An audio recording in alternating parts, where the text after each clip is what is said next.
Digamos pues que eh, para comprender esto hay que saber algo de sus partículas anatómicas y fisiológicas, ¿no? Es una parte que se diferencia del sistema nervioso central, aunque la médula también es parte del sistema nervioso central, ¿no? Entonces, a veces en la semiología, las lesiones características, nosotros cuando evaluamos, podemos hacer un déficit motor, puede haber un déficit sensitivo en las extremidades inferiores, como por ejemplo una paraparesia, una paraplegia, o en las cuatro extremidades puede haber una tetraplegia, como lo que pasó con Superman, ¿no? Que se cayó del caballo, ¿no? Y se seccionó la médula a nivel cervical un poco más abajo. Y estaba tetrapléjico. Entonces había que ver dónde se localiza la lesión. Además, la médula espinal pues es vulnerable, ¿no? A diferentes agentes pues causales, como por ejemplo un traumatismo. Cuando hay un accidente, por ejemplo, el error que a veces se comete es se hace sentar al paciente, lo mueven, le mueven sobre todo la columna cervical y le dañan la médula, ¿no? Lo que hay que hacer es llevar a gente que está entrenada y sabe, le pone su collarín y lo mueve con mucho cuidado, ¿no? Porque puede ser que termine de lesionar la médula, que es muy lábil, ¿no? Un pequeño movimiento pues se rasga. También hay inflamaciones, ¿no? Una mielitis, por ejemplo, de diferentes causas, los tumores, las compresiones de origen vertebral, lo que hace que estos síndromes y enfermedades pues sean realmente relevantes cuando hay compromiso de extremidades, ¿no? Si nosotros recordamos un poquito la anatomía, podríamos decir que es un cilindro porque está alargado, ¿no? En todo el conducto, ¿no? Desde el atlas hasta el borde inferior de la médula de abajo, ¿no? La base. Pero arriba vamos a encontrar que después de la médula, ¿quién se encuentra? El bulbo, pues, ¿no? Y más abajo caudalmente, ¿no? Ya se estrecha en un cono, lo que se llama el cono medular. Y cuando hay compromiso del cono, los signos de silla montar, por ejemplo, ¿no? Ya, hasta ahí su filum, terminales, llega hasta el coxis, ¿no? Entonces la médula cervical se divide pues en regiones, ¿no? Por ejemplo, la región cervical, no región torácica, lumbar y sacra. Eh, Esta médula espinal es más corta que la columna vertebral en los niveles de la médula y la columna no necesariamente coinciden. No hay diferencia entre una y otra. Por ejemplo, los segmentos medulares de C1 a C8 están en las vértebras de C1 y C7. Los segmentos medulares de D1 a D12 entre los cuerpos vertebrales de 1 y de 8. O sea, es bueno saber que no siempre coinciden, pues, estas vértebras con las partes de la médula. También podemos decir que de la médula salen, pues, raíces, ¿no? Anteriores, ¿no? Posteriores, de forma simétrica, derecha, izquierda, un número de 8 cervicales, 12 dorsales, 5 lumbares y 5 sacras, y una coxigia. Las raíces anteriores y posteriores se unen y forman el nervio radicular en el agujero de conjunción intervertebral. De C1 a C7, los nervios rasquillos salen por encima de su respectiva vértebra, y el nervio radicular C8 sale entre C1 y D1, D7 y D1. Entonces, los siguientes nervios raquídeos, o sea, para abajo, ya estamos yendo hacia abajo, vértebra dorsal,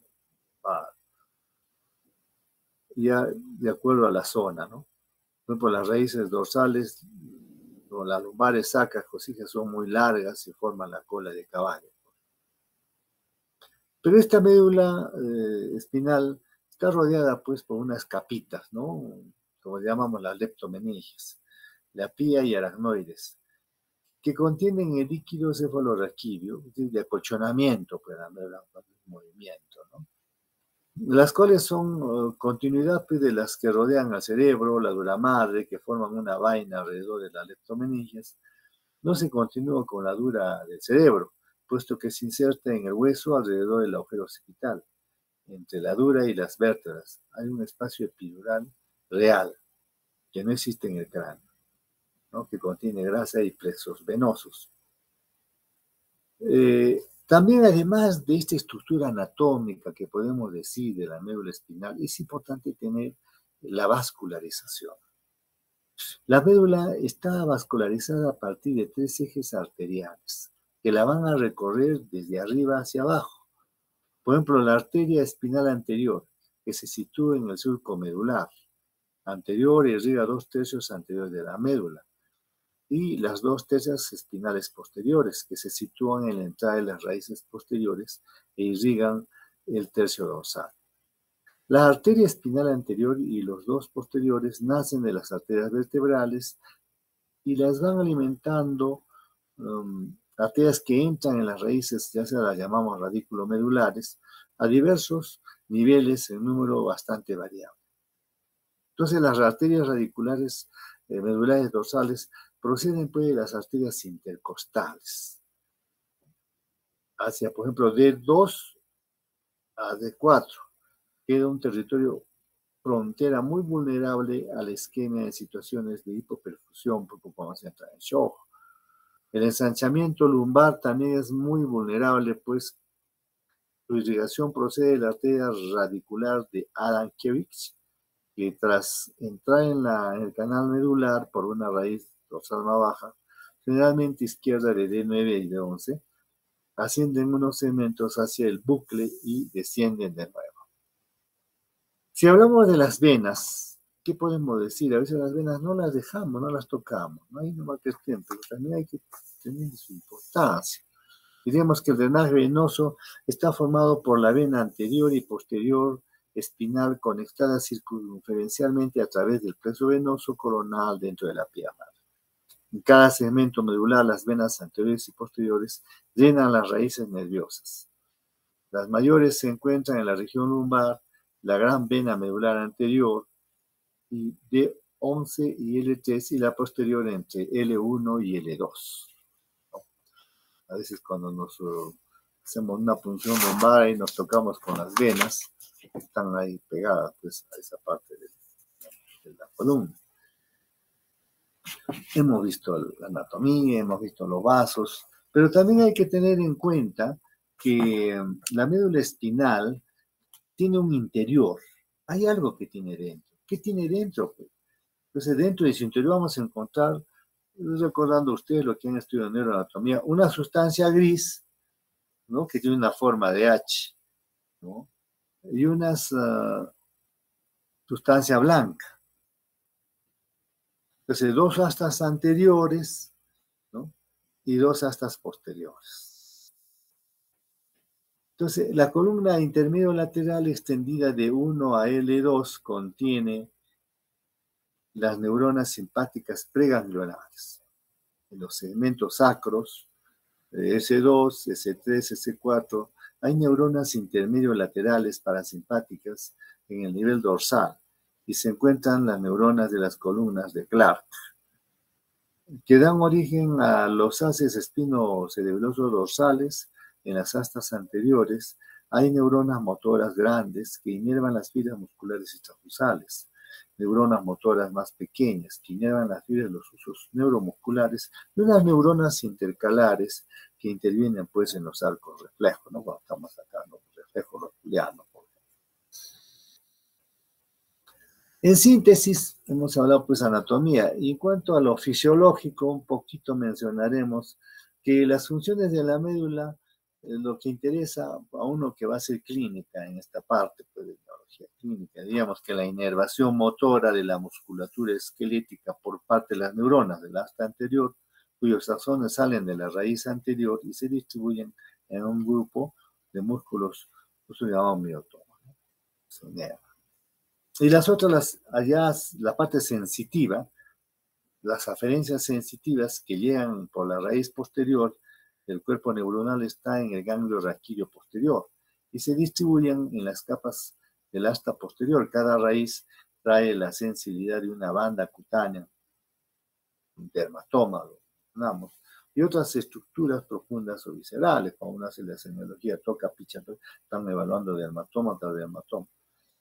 Y finalmente, cuando sacamos un reflejo que tiene que ver con la médula, pues los arcos reflejos segmentarios miotáticos y de estiramiento en relación con el estado funcional de bucle. Y si hablamos un poquito ya de los síntomas y signos, cuando hay una lesión de la raíz posterior, ¿qué pasaría? La sección de la raíz posterior produce la pérdida de todas las sensibilidades en el correspondiente dermatoma. La irritación de la raíz posterior produce parestesias y dolor típicamente neurálgico irradiado en banda por el tronco o una extremidad. Es importante distinguir el dolor irradiado, ¿no? Y si hablamos ya de la anterior, ¿qué signos y síntomas puede haber ahí? ¿No? En la lesión de la raíz del asta anterior produce pérdida de la fuerza y, lógicamente, atrofia muscular con signos de denervación, tanto cuando tomamos la electromiografía, porque vamos a encontrar fibrilaciones, fasciculaciones, ondas lentas positivas, trazados pobres neurógenos, como si hacemos una biopsia, entonces una biopsia muscular, fibras atróficas angulosas, agrupamiento de fibras, y los signos y síntomas sensitivos de los reflejos por lesiones de las raíces cervicales y lumbosacras, ¿no? Ya veremos un momento. Entonces, pero también aquí hemos hablado de la parte sensitiva, de la parte motora de la médula y la parte intermedia donde están los sistemas nerviosos autónomos, ¿qué? Ahí hablaremos pues los síntomas disautonómicos, lo llamamos, ¿no? Con una disautonomía. Esto tiene que ver con las alteraciones vegetativas por lesión de la médula y van a depender a nivel de la sección, de la extensión y el tiempo transcurrido desde la lesión. En las secciones medulares altas, por ejemplo, en la fase inicial, se produce una situación denominada de shock medular. Entonces, ustedes saben que esta parte del sistema vegetativo pues, tiene que ver con la presión, tiene que ver con muchas cosas. Entonces ahí vamos a encontrar, el paciente tiene hipotensión, tiene bradicardia. Y si hay lesiones crónicas de la médula por encima de D6, se pueden producir fenómenos denominados de disreflexia autonómica. Consiste en que el estímulo nocioceptivo por debajo de la lesión proveniente del aparato urinario digestivo reproductor provoca una descarga simpática masiva en aumento de la presión arterial. Entonces, la clínica, las posibles causas del tratamiento de este síndrome, pues, vamos a ver, son signos de gran valor y localizador de los trastornos vasomotores, de la sudoración de las manos, que expresan una lesión cervical baja, ¿no? Ahí vamos a ver el síndrome de Bernard-Horner, ¿no? Que se localiza en la lesión del centro simpático del cilio, D1, y los trastornos esfinterianos y sexuales propios de las lesiones lumbosacras. Algunas lesiones en las médulas dan lugar a distonías focales, locales o cementarias que pueden coexistir con el dolor neuropático y la disautonomía, ¿no? Ahí, cuando está agregado una parte de la médula, una sección, vamos a decir, este es un síndrome de dolor regional complejo.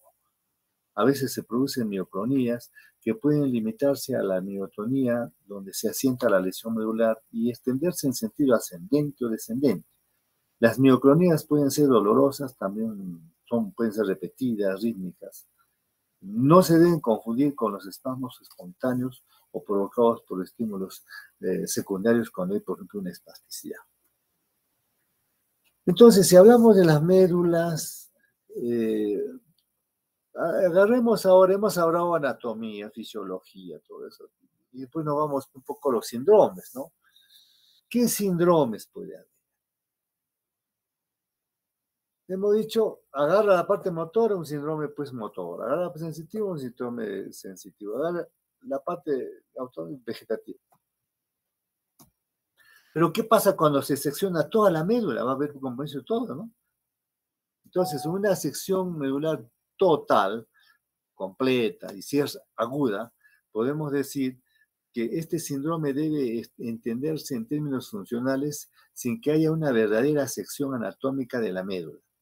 Por ello es posible que los pacientes se recuperen parcial o aún totalmente de un síndrome de sección medular aguda, ¿no? que puede deberse pues, a un traumatismo, infecciones o inflamaciones agudas, por ejemplo, una mielitis, infartos, una mielomalacia, un hematomas, por ejemplo, le llamamos hematomielia, y más raramente abscesos o tumores, que pueden llevar a una evolución algo más lenta. También produce una lesión medular aguda o muy rápida y el efecto tóxico de sustancias inyectadas en el espacio suprarrenal. A veces hacemos radioterapia ahí, ¿no? Las principales causas de una mielopatía aguda transversa no traumática, ¿no? Podemos mencionar, por ejemplo, cuando hay causas compresivas. Por ejemplo, un hematoma intra o extramedular, por ejemplo, tumores, abscesos, una hernia discal, por ejemplo, ¿no? O un quiste parasitario que se ha metido ahí. Y cuando son no comprensivas, por ejemplo, ahí tenemos las isquémicas, ¿no? Por ejemplo, una embolia de la arteria espinal anterior, una embolia gaseosa, una embolia cardiovascular, una aneurisma en la aorta, síndrome de anticuerpos antipofolipídicos, cuando se consumen, pues, por ejemplo, anticonceptivos, intervenciones quirúrgicas tóraco-abdominales, enfermedades hematológicas como una hipercoagulabilidad, ¿no? Acá el síndrome de hipercoagulabilidad que tenemos acá, por ejemplo, ¿no? La anemia de células falciformes, cuando hay hipoperfusión, parada cardíaca y shock hemorrágicos también compromete pues, la médula. Y las vasculitis e inflamaciones, por ejemplo, ¿dónde encontramos esto? En la lupus eritematoso sistémico, escleroderma, la enfermedad mixta de colágeno, la pancreatitis nodosa, artéula de células gigantes, el síndrome de Sjögren, la sarcoidosis. Y las causas infecciosas que pueden ahí producir esta mielopatía transversa no traumática, las infecciosas, pues, por ejemplo, un virus de herpes simple o herpes zóster, puede estar produciendo esto, ¿no? Una citocosis, un VIH, ¿no? El HTLV1, el virus hecho, el virus Epstein-Barr, un micoplasma, la rubiola, la esquistosomiasis, una sífilis, la meningitis bacteriana, poliovirus o enterovirus, virus del Nilo Occidental, virus del Zika y rabia paralítica. Todo esto puede producir como causas infecciosas ahí en la médula.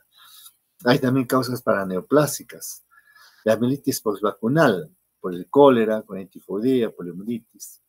La mielitis en la encefalomielitis aguda y diseminada, ¿no? Neuromielitis óptica, síndrome de Derrick.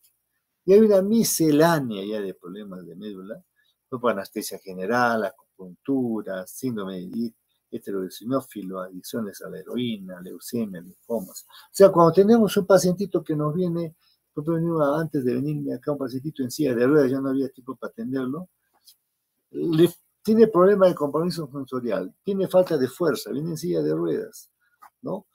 Ahora vamos a enfocar, pues, es un joven de 20 menos. ¿Cómo hacemos el estudio para decir cuál es la causa de la mielopatía esta transversa? Pero no se ha golpeado, no tiene un trauma, nada. Y de pronto, nosotros hacemos toda una visualización de todo esto, decir esto puede ser, y nos ayudamos con una serie de exámenes auxiliares, y de esa forma podemos llegar a algunos diagnósticos. Entonces, la mielopatía aguda transversa debe distinguirse por otras causas de parálisis aguda por lesión de neurona motora, por ejemplo, el síndrome de polio-like y la herencia del síndrome de Guillain-Barré, de los músculos de la unión neuromuscular, por ejemplo, una miastenia gravis, como vamos a ver en otra clase. Los pasos básicos para el diagnóstico nos ayudan mucho los exámenes auxiliares. Entonces, si hay una consecuencia de una interrupción funcional medular completa, o sea, estamos diciendo ya, acá hay una paraplejía, ¿no? Seleccionó la médula a nivel dorsal lumbar, el paciente no mueve ni un dedo, está parapléjico, ¿no? Y si es más arriba, ¿no? Cervical a una tetraplejía, cervical, como vemos lo que pasó a Superman, ¿no? Entonces, las lesiones por encima de segmento C3, C4 puede producir una insuficiencia respiratoria por afectación del centro respiratorio o del nervio frénico, o sea, que inerva el diafragma. Si el paciente sobrevive, será dependiente de un sistema de ventilación asistida. Además de la parálisis, se pierde todas las sensibilidades por debajo del nivel de la lesión y se interrumpe toda la actividad vegetativa y refleja lo que se denomina shock medular. El término shock indica por una parte el estado de anulación funcional neurológico total y por otra parte el colapso circulatorio con hipotensión arterial por secuestro del volumen sanguíneo en territorios vasculares de las piernas y del abdomen, y pueden llevar a un shock hipovolémico con bradicardia. El shock medular se traduce con hipotonía reflexa muscular, cutánea, distensión abdominal, hilo paralítico, distensión vesical o globo. Muchas veces el cirujano ha entrado a operar este hilo paralítico y ha encontrado que no hay nada, ¿no? O sea, no se hizo una buena anamnesis, un buen examen, si este hilo paralítico no tiene nada quirúrgico aquí, es un problema medular, ¿no? Entonces, a veces hay problemas pues con esta distensión del globo, inyección de rebosamiento con posible erección permanente del pene, o sea, aquí podemos encontrar lo que llamamos un priapismo, trastornos vasomotores de la piel con edema y tendencia a la hipotermia.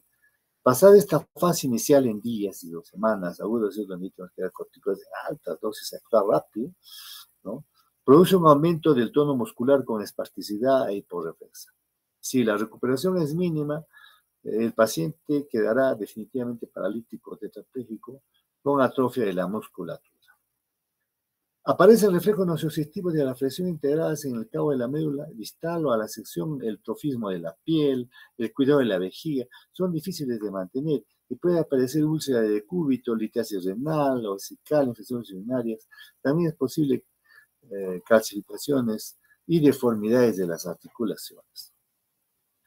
Hay un síndrome que llamamos alterno de hemisección medular, y esto me pasó, por ejemplo, cuando yo estaba haciendo la especialidad. Entonces, se trataba de un marino que él quería cancholearse, es buzo, y se metía pues en el mar para sacar perlas. Él sabía que no debe meterse en más de 90 metros, pero probablemente vio una perla a 110 metros y ya se metió más adentro para sacar esa perla, sin todo el equipo de buzo, porque ese era su trabajo particular. Pues sacar la perlita, él ya sabía que podía tener algo, lógico, se sometió a cámara hiperbárica al salir del océano, pero después viene la consulta en la cual nosotros pues le diagnosticamos con un síndrome de bronce-4, porque él decía, ha tenido cuando salió del océano, sintió un dolor penetrante, ¿no? Intenso a nivel de la médula lumbar, ¿no? Como si estuviese comprimiendo ahí, ¿no? A veces eso también pasa cuando hay tumores en esa zona. Entonces, se denomina alterno porque en un lado de la lesión se observan síntomas y signos dependientes de las vías que transitan de manera directa por la médula, como la motora piramidal y sensitiva coronal posterior, que se decusa en el bulbo, mientras que en el lado contrario a la lesión se altera la sensibilidad térmica y analgésica, que ya se han decusado por debajo del nivel de la lesión, como el ACE talámico lateral está muy superficial y sus filas se disponen somatotópicamente, ¿no? De afuera adentro van las sacras, lumbares, dorsales y cervicales. Y las lesiones extrínsecas de la médula que comprimen desde fuera hacen ascender a nivel de la hipoagesia conforme se hará la compresión. Sentito que tenía una embolia, salir ahí de la médula que estaba comprimiendo estas secciones y sentía pues que cuando entraba a la ducha, en un lado estaba caliente, el otro estaba fría, ¿no? Entonces le hizo consulta eso. Era pues porque tenía una embolia a nivel lumbar por haber salido, estado tan adentro, no debería haber hecho eso, y al salir hizo una compresión por esta embolia y se produjo un síndrome de Brown, ¿no? También hay un síndrome de centro medular, ¿no? Que se distinguen dos tipos de centro medular, uno sensitivo y otro motor. El síndrome sensitivo se observa en lesiones como los quistes siringomiélicos, cerebrospininomas y algunas hematomelias, y se caracterizan por la pérdida de la sensibilidad termoalgésica, dependiente de las vías que se decusan por delante del epéndimo.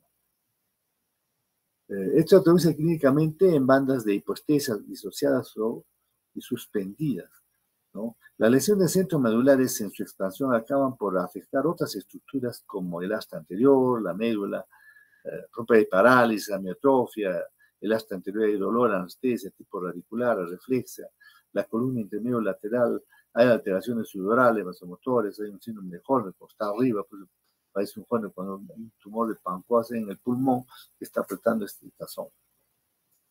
Y el síndrome medular posterior, las causas de este síndrome pueden ser lesiones desmielinizantes, la tabes dorsal, la ataxia, la Friedreich, por ejemplo, la carencia de vitamina D12, de zinc, la mielopatía por VIH y la mielopatía cérvico-artrósica, entre otras que afectan los cordones posteriores de forma bilateral y se produce ataxia sensitiva de la marcha y parestesias de las piernas y las cuatro extremidades.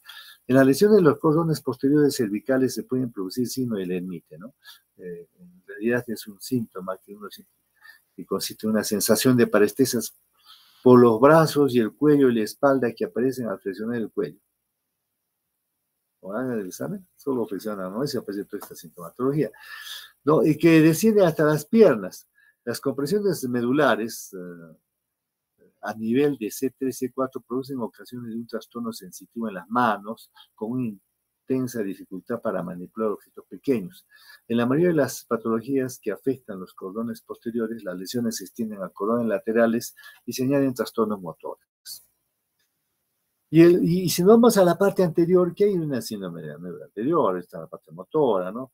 Por ejemplo, se producen por infartos, por ejemplo, una arteria espinal anterior y otras causas como las hernias discales con compresión medular y la mielopatía por radioterapia. Hay debilidad y alteración en los reflejos con pérdida de la sensibilidad termogésica por debajo de la lesión y con frecuencia incontinencia en la orina, sensibilidad táctil, posicional y vibratoria está preservada. ¿Qué pasa cuando el problema está en el agujero occipital, ¿no? Zona noble. En esta región se localiza sobre todo meningiomas, schwannomas, las primeras raíces espinales, luxaciones atantozoideas traumáticas, por ejemplo, en el curso de una artritis reumatoide, por ejemplo, ¿no? Cordomas, el clivus, metástasis, la malformación de Chiari, en las que las amígdalas celulosas descendidas por debajo de su posición habitual bloquean pues el agujero occipital y comprimen la unión bulbomedular y se asocia con deformaciones esqueléticas como platiracia, impresión basilar, fusiones óseas o huesos supernumerarios. Clínicamente vamos a asociar esto con cefalea nucal provocada por la tos o por otras mayores de Valsalva con sensación de aturdimiento, borrosidad, incluso un síncope, vértigo posicional benigno con nistagmo de tipo vertical hacia abajo que no se habitúa cuando se repiten las maniobras de provocación, inestabilidad y marcha, tortícolis, parálisis de paredes craneales, vulvares, puede haber disfonía, disfagia, disartria por parálisis de la lengua, signos piramidales y alteración de la sensibilidad de las extremidades, puede haber dolor, hipoalgesia en la cara o afectación de la raíz descendente del trigémino, que termina en C2. Un dolor característico de la lesión está en regiones del síndrome de cuello y lengua. No es muy típica la pérdida de la sensibilidad profunda en la mano por compresión del cordón posterior y se traduce en una pseudoatetosis. Algunos pacientes con tumores en el agujero occipital presentan debilidad y hemiatrofia de tipo neurógeno en los músculos intrínsecos de uno a ambas manos, lo que se explica por una isquemia a distancia en el territorio distal de la arteria occipital, de la arteria espinal anterior. ¿Qué pasa cuando hay un compromiso medular, motor y puro? Clásico, ¿no? Diferente y mixto. Pero ¿qué pasa si es puro? ¿No? Hay enfermedades que van a producir esta afectación selectiva ahí a nivel motor a puros superiores, porque puede ser paraplegias espásticas hereditarias, una esclerosis lateral primaria, el atinismo y la mielopatía por HLV1. Bien, de las motoneuronas inferiores, por ejemplo, una atrofia muscular espinal, por ejemplo, la poliomielitis o ambas, la esclerosis lateral amiotrófica, ¿no? Cursan con debilidad hiperreflexia y el síndrome de Babinski en el caso de la motoneurona superior, con una atrofia muscular, fasciculaciones en la afectación de la motoneurona inferior. En estos casos, la sensibilidad y la función esfinteriana están preservadas. Y acá hay un síndrome interesante, por ejemplo, que lo van a ver con relativa frecuencia, que es el síndrome del cono medular, o también llamado síndrome en cola de caballo, abajo. Estas lesiones en el cono medular, cono terminal y en la cola de caballo, producen una paraparesia o paraplegia con algunos elementos particulares. La presencia de signos piramidales es el dato más fiable a favor de una lesión del cono, mientras que la intensidad grande del dolor y de los signos de lesión radicular apoya una lesión pura de la cola de caballo. En las lesiones compresivas puede haber una combinación de signos y síntomas. Pueden coexistir reflejos musculares exaltados con otros disminuidos o dolidos en las piernas, ¿no? Se combinan síntomas piramidales, por ejemplo, van a encontrar Babinski con atrofia de tipo neurógeno, hay afectación precoz de los esfínteres de la vejiga, o sea, se pone hipotónica, por eso que hay globo vesical, no hay pérdida del tono de esfínter rectal, además de una disfunción eréctil en el hombre. ¿No? La posibilidad de intensos dolores de tipo radicular, por ejemplo, la llamamos curalgia, ciatalgia en las piernas con espasmo muscular y antiálgico de los músculos paravertebrales. La longitud de la cola de caballo permite que sus lesiones produzcan un cuadro diferente según su nivel, ¿no? Entre las vértebras, por ejemplo, lumbares L1 y L3, pueden comprimir toda la cola con grandes defectos sensitivos y motores proximales y distales de las piernas, mientras que las lesiones debajo del sacro, o sea, a nivel de C1, solo pueden comprimir las raíces sacras segunda a quinta, por lo que el paciente solo tendrá defectos sensitivos en el perineo y trastornos esfinterianos, pero no debilidad motora ni trastornos de los reflejos musculares apreciables a la exploración ordinaria. Si hacemos una combinación semiológica, por ejemplo, de la característica de la lesión de la cola de caballo, que es la debilidad y atrofia de los músculos extensores y flexores de las raíces, con abolición de los reflejos aquilios e hipoestesia en el perineo y en la región glútea, llamamos ahí este síndrome en pantalón de Mortar y retención de la orina, ¿no?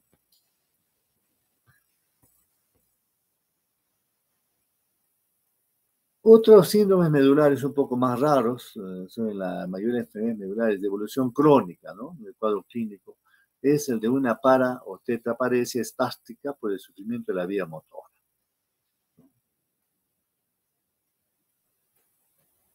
¿Y qué enfermedades en la médula hay? Hemos visto síndromes. Las enfermedades, por ejemplo, una relativa frecuencia, por ejemplo, los traumatismos.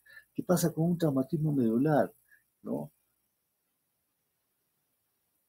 Cuando es el compromiso un raquis grave, por ejemplo, dentro de las causas, por ejemplo, los traumatismos medulares son menos frecuentes que los craneales, pero sus consecuencias en términos de discapacidad son muy considerables. La mayoría son secundarios a accidentes de tráfico, por ejemplo, autos, motos, y predominan los pacientes jóvenes masculinos. También se observa la caída por accidentes laborales o de montaña y en otros deportes. En los adolescentes es relativamente común la lesión medular cervical como consecuencia de zambullidas de cabeza en piscina o playas con poca profundidad de agua. El mecanismo de lesión traumática de la médula es casi siempre la flexión o extensión forzada de la columna. Los puntos más vulnerables son apósidos odontoides, todo el segmento cervical medio e inferior y una unión dorso-lumbar. Las fracturas por aplastamientos a nivel dorsal de 12, L1, L2 pueden ocurrir en un momento de impacto de la médula. La médula sufra una tensión o comprensión momentánea, pero que no haya luxación ni fractura de la columna, lo cual se traduce que el paciente presente una clínica neurológica con radiografía de la columna normal. Pero el paciente está con esta simbología. Cuando se trata de proyectiles, por ejemplo, una metalleta en la región cervical o lumbar, casi siempre produce la lesión en plexus braquial o lumbosacral. Además de la lesión medular, las personas ancianas son frecuentes los aplastamientos vertebrales en cuña, pero no se suele comprimir la médula, pues no hay desplazamiento. Con cierta frecuencia estas fracturas sin traumatismo revelan una patología neoplásica, metástasis. Los aplastamientos en cuña se pueden también ver las convulsiones epilépticas, pero es excepcional que compriman la médula. Desde el punto de vista anatómico patológico, la médula puede sufrir solo una conmoción pasajera sin lesión estructural. Entonces la paresia dura solo unos momentos o minutos y enseguida desaparece. En las lesiones más graves se producen focos de contusión, edema, hemorragias, y las posibilidades de recuperación son peores. Cuando la médula ha sido totalmente interrumpida, la recuperación es nula. Esto ocurre más a menudo si algún tratamiento no la desgarra, ¿no? En estos casos hay riesgo de fístula y salida de líquido cefalorraquídeo y también en meningitis. Pero clínicamente, ¿qué encontramos acá? Los pacientes pueden sufrir inicialmente una paraplegia completa, eso llamamos pues cuando ha sido compromiso, también un shock medular, ¿no? Con un síndrome descrito anteriormente, o una tetraplegia si la lesión se sitúa por encima de C6. En esta fase, los pacientes presentan hipotensión por vasoparálisis y secuestro de volumen, ¿no? Si a las 24 o 48 horas del accidente no ha recuperado ningún inicio de la actividad medular, el pronóstico es malo. Entonces, las lesiones medulares agudas postraumáticas tienen una mortalidad global del 20% en los primeros 3 meses, que es relativamente mayor cuando el paciente es de más edad. Si se precisa asistencia respiratoria o tiene trastornos de conciencia asociados con politraumatismo, ¿no? Y pasada la fase aguda, se puede asistir a una recuperación parcial más o menos completa de la actividad motora, sensitiva y de control esfínterico. Es importante nosotros que en las primeras 48 horas tomemos las medidas drásticas para poder no dejar secuela. Diagnóstico y tratamiento. Debe tomarse algunas medidas especiales en el mismo lugar del traumatismo. Por las lesiones medulares pueden agravarse durante el transporte, por lo que los accidentados solo deben ser movidos del lugar del accidente por personal entrenado para inmovilizarlos adecuadamente, ¿no? Porque al final van a terminar dañando si no lo saben. Los pacientes con lesiones cervicales altas pueden fallecer por parálisis respiratoria antes de recibir ningún cuidado. Si es preciso entubarlos, hay que evitar las maniobras de extensión de la columna. Si el paciente está en shock, debe recibir fluidoterapia para reponer el volumen, dopamina y atropina. También se debe administrar una megadosis de bolo de metilprednisolona, ¿no? O dexametasona en el primer momento en cantidades altas de dexametasona o 500 de metilprednisolona, ¿no? Cuidando siempre el corazón. Una vez en un centro hospitalario, se valora la conveniencia de un sondaje vesical casi siempre gástrico, que permite evitar las aspiraciones y la distensión gástrica, pero que está contraindicado si se asocian lesiones del macizo facial. El estudio radiológico revela la existencia y no de luxaciones o fracturas para la mayoría de los casos. Hay también traumatismos cervicales menores, por ejemplo, cuando hay un latigazo cervical, ¿no? La columna cervical es especialmente vulnerable a los traumatismos por un desplazamiento brusco, sea en flexión, extensión, sea lateralmente o en rotación. Cuando la intensidad del movimiento produce lesiones, luxaciones, lesiones óseas o neurológicas inmediatas, se considera normal. Pero los pacientes aquejan síntomas dolorosos o de otro tipo en los días o semanas siguientes al accidente, pero si el paciente ha sufrido un estiramiento cervical leve o moderado, denominado coloquialmente latigazo cervical, sin lesiones radiológicas, ni signos de lesión objetiva, neurológica, sus quejas, sobre todo si se hacen crónicas, son de más difícil explicación. El escepticismo de algunos médicos, pues, los lleva a considerar al síndrome de latigazo cervical más a un problema psicosocial que médico. Los costes de este problema en todas las sociedades desarrolladas son enormes. Algo similar ocurre con la cefalea y el síndrome postraumático craneal, ¿no? Así pues, con la expresión latigazo cervical se denomina a la vez al mecanismo patógeno de flexión, extensión o rotación del cuello, y el síndrome resultante es de tipo traumático. ¿Qué hay en la clínica aquí? La mayoría de los pacientes se aquejan de una florida sintomatología que puede aparecer inmediatamente después del accidente, o bien con unas horas de retraso. Esto no debe extrañar, pues, es una experiencia común que después de una caída, al practicar un deporte, el dolor y la rigidez cervical aparezcan al día siguiente. Los pacientes se quejan de dolor cérvico-nucal, espasmos musculares, cervicales y de los hombros, rigidez y limitación de la movilidad del cuello. mareos, parestesias en las extremidades, falta de fuerza en las manos, zumbido de oídos, cansancio, impotencia para reanudar su vida laboral y social normal. Algunos añaden dificultades de atención y concentración, fallos de memoria, ánimo triste, estrés postraumático, fobia y volver a conducir.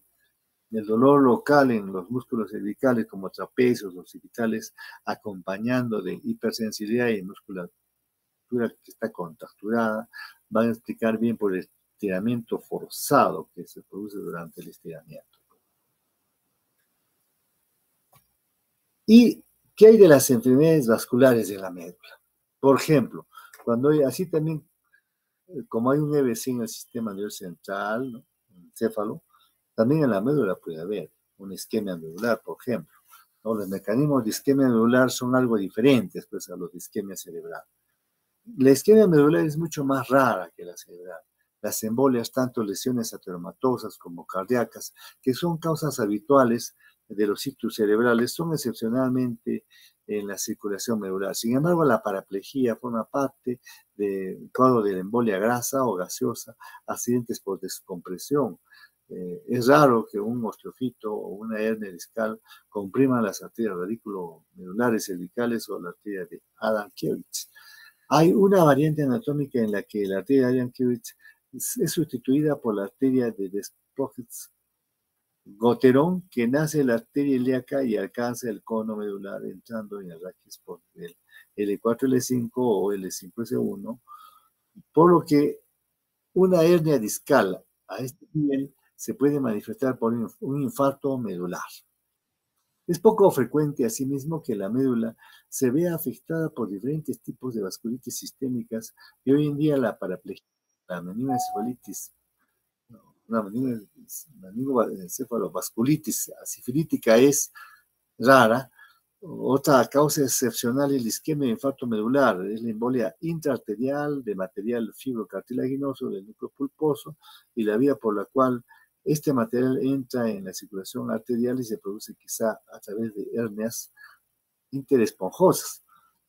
El mecanismo más frecuente de la isquemia medular es la hipoperfusión, la cual está en relación con el tipo de vascularización de la médula mediante ramas arteriales múltiples.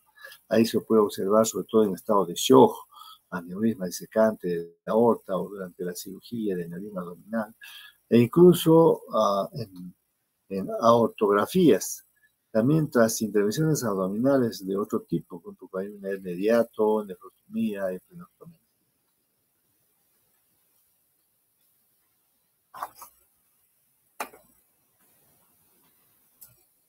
En la clínica, la presentación habitual es ictal, sin ningún prólogo, igual porque hay nivel de cerebro, ¿no? Vaso es una cosa aguda, ¿no? Nictus, pero esto es a nivel medular, ¿no?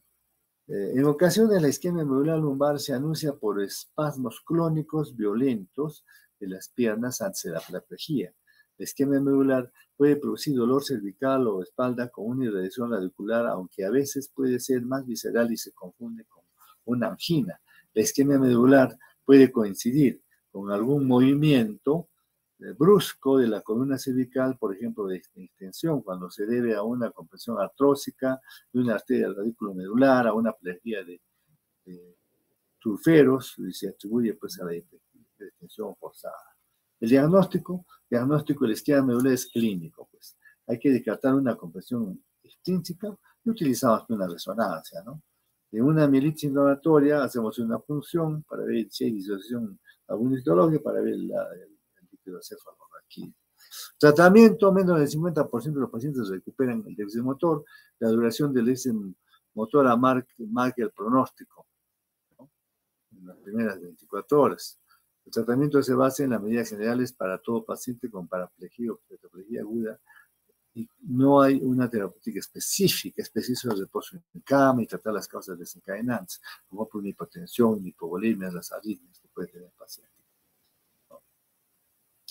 También dentro de esto encontramos las malformaciones vasculares raquimedulares, ¿no? Una malformación vascular raquiovenous se pueden dividir en forma elemental en dos grupos, las fístulas directas, arteriovenosas, y pueden ser perimedulares y durales, y malformaciones con nido de tipo capilar más o menos complejo. En la clínica, las malformaciones de tipo 1 y 4 son dorsolumares. Por ejemplo, el curso clínico oscilante es particularmente caracterizado y pocas veces debutan con hematomelia aguda. Es frecuente que comiencen con síntomas y signos radiculares que pueden confundir con los de una compresión por hernia de disco o artrosis. Más tarde, los pacientes deben tener síntomas y signos motores sensitivos y esfinterianos. Las malformaciones de tipo, podemos utilizar acá una resonancia para hacer el diagnóstico. Bueno, tenemos un dictamen, por eso es que vamos a tener que suspender unos minutos antes para tomar lista, porque a las 2 de la tarde nos han programado, ¿no? Alfaro Estofanero. Presente, doctor. Apaz Alarico. Presente, doctor. Buenas tardes. Buenas tardes. Calizaya